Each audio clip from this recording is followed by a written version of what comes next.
মৌসুমী দ্বীপের টুরিস্ট কটেজে ভয়াবহ আগুন। আজ ভোরে একটি কটেজে হঠাৎই আগুন দেখতে পায় স্থানীয়রা। কিছু করার আগে দাউ দাউ করে আগুন ছড়িয়ে পড়ে গোটা কটেজে। স্থানীয়রা আগুন নেভানোর চেষ্টা করলেও আগুন নিয়ন্ত্রণে আসেনি। মুহূর্তের মধ্যে গোটা কটেজটি আগুনে ভস্মীভূত হয়ে যায়। স্বাভাবিকভাবেই ঘটনাকে কেন্দ্র করে চাঞ্চল্য ছড়িয়েছে গোটা এলাকায়। ঘটনাটা এই যখন ধোঁয়া উড়ে তখন এসে যখন দেখি না আগুন ধরে গেছে, তখন আমরা চিৎকার করে আর এই পাড়ার লোক সব এসে আগুনটা লিভাইছে।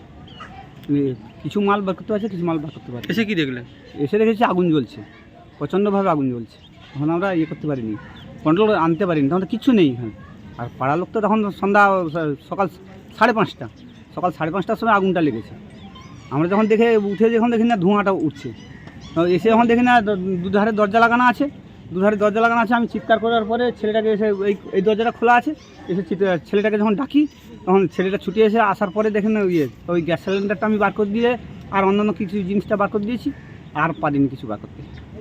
ক্ষয়ক্ষতি কীরকম কী মানে কত? হ্যাঁ, ক্ষয়ক্ষতি বহুত ভস্মীভূত সব কিছু ভস্মীভূত? হ্যাঁ, সব একদম নষ্ট হয়ে গেছে, দেখা যাচ্ছে তো সব।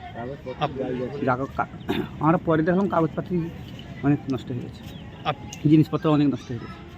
আপনার নাম? শেখ আব্দুল রায়্যান।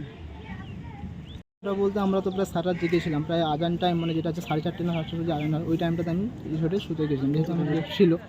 এবার এই 5:30 থেকে 6টার ভেতর এই টাইমটাতে হয়তো আগুনটা, কারণ আমি লোকাল আওয়াজে আমার ঘুম ভেঙে গেছে যে আগুন ধরে গেছে।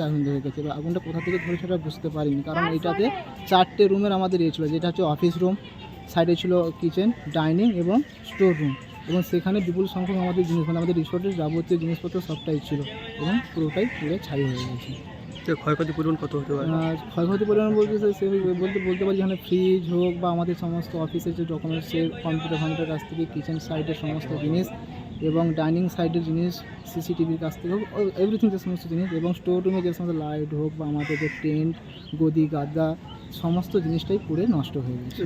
আগুন কি নিয়ন্ত্রণে আনা সম্ভব হয়েছিল? না, আগুন নিয়ন্ত্রণ সম্ভব বলতে সেভাবে নিয়ে আসা হয়নি, যেহেতু এটা লোকালিটি যে যেহেতু ওই টাইমটাতে কারেন্ট মানে বন্ধ করতে হয়েছে, কারণ পুরো আগুন ফায়ার লেগে গেছিলো। তো জল দিয়ে যেটুকুটা আমরা পেরেছি।